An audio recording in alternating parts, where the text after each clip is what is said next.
Okay, setting a status on a prospect is absolutely one of the most critical things you need to be doing when you're out scouting a neighborhood. So you can see here on the map, I have it pulled up both on mobile and the web application.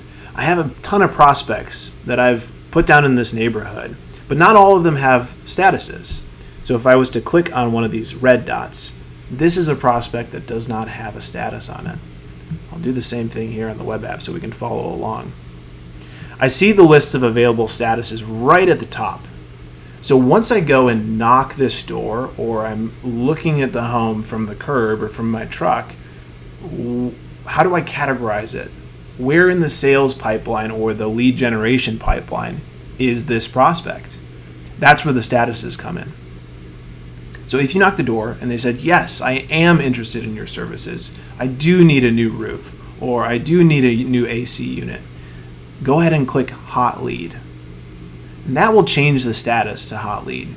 Or, for example, if you go ahead and click the status, or knock the door, excuse me, and the prospect just isn't home.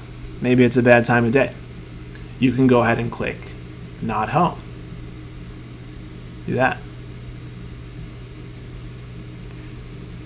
There we go. And there's a whole host of other statuses. So, of course, hot lead means that this is somebody that you really need to follow up with. You're probably going to set an appointment with, and they're really interested in your services. Not home, of course, means they're not home. Revisiting the prospect means maybe it was a bad time. Maybe this was one that looks interesting. They have an issue with their home, and you just need to come back later to really close the deal or turn them into a hot lead. Perhaps this person said, I'm not interested. They actually told you, I don't want your services. They're not interested. Maybe this prospect was a referral. So we have a referral status. Maybe you've actually set the appointment for this prospect. So you can go ahead and mark this as appointment scheduled. Or maybe they've signed the contract.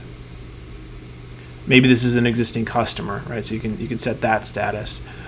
Maybe this homeowner is just not qualified, right? So as you're knocking a ton of doors, you're going to see homes that just don't qualify for your services. It might be somebody that just had their roof replaced, or maybe they just got a new AC unit, or they're just got new concrete in their driveway, and they're just not qualified for your services. You can go ahead and mark them as that. And then every once in a while, you're going to come across somebody who says, never contact me. And go ahead and respect that. Make sure you make a note of that in the application so that you don't contact them in the future. You're going to see these updates apply. You do have to refresh the page. You're going to see them apply both in your mobile app and the web app when you make the updates. Lead statuses are a critical part of this lead generation journey. I encourage you to use them on every single prospect.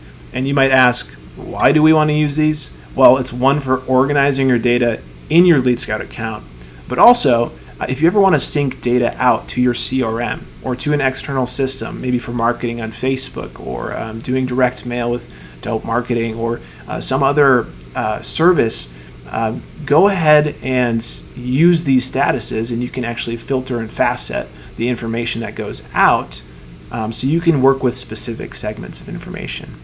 You might want to send thank you notes to your existing customers, or you might want to start an ad campaign to everybody who is not home but looked like a pretty good prospect. You definitely want to start sending marketing to those hot leads so you can retarget them later. So let me know, start using these lead statuses and let me know how you like them and what you think.